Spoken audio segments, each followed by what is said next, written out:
Is there any value in repairing a motor whose copper wires have already been burned out? In China, definitely not. The repairman would only advise you to buy a new one.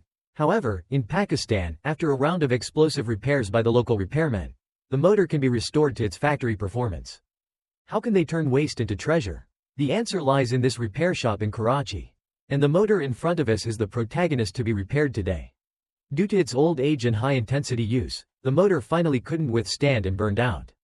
After the master dismantled the end covers on both sides, he found that the copper wires inside were already blackened from burning. To repair such a motor, the first step is to remove all the copper wires inside and replace them with new ones to complete the repair.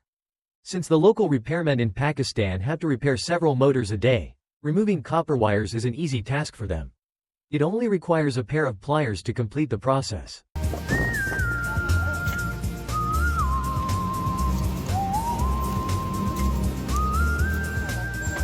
After removing all the copper wires, the next step is to cut the insulation paper. The insulation paper is an important component installed in the stator slots. It isolates the copper wires from the stator. Once the insulation paper is cut, it needs to be inserted into the stator slots. Each slot must be fitted with a folded piece of insulation paper. If the copper wires come into direct contact with the stator, it will cause a short circuit. The insulation paper effectively separates them. After installing the insulation paper, since the old copper wires can no longer be used, the repairman uses winding equipment to shape new copper wires into bundles. During the winding process, the repairman needs to maintain even force to prevent the wires from being too tight or too loose, which could cause gaps or uneven stacking in the coils. Once the copper wires are wound into coils, they can be installed back into the stator. The repairman carefully pushes the coils into the stator slots, ensuring that the insulation paper wraps around the copper wires. Next, a rubber hammer is used to gently tap the copper wires so they fit snugly into the slots. After installing all the copper wire coils, insulation paper is used to separate each set of copper wires to avoid any electrical faults.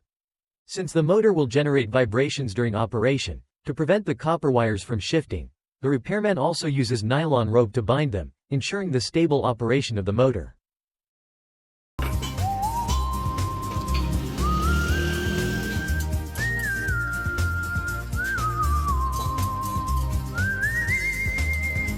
After finishing this side, the next step is to comb the copper wires.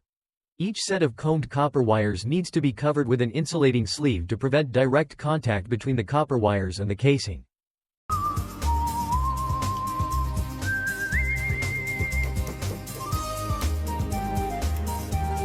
After combing and wrapping all the copper wires, the next step is to pour insulating varnish into the coils. The insulating varnish forms a uniform insulating film on the surface of the copper wires, preventing current from flowing between the copper wires and avoiding short circuits and electrical breakdowns. At this point, the motor repair is considered complete. Next, the end covers and rotor can be reinstalled. Since the rotor and end covers were removed together, the installation is very simple. Just place them back in their original positions and tighten the screws. Next, the wires can be connected to their corresponding positions. This process is relatively simple. Just connect the wires in the reverse order of disassembly. To ensure the circuit is functioning correctly, the repairman conducted a power-on test. Only after passing the test is the motor officially considered repaired. It's truly impressive. Kudos to the skilled Pakistani repairmen for their craftsmanship.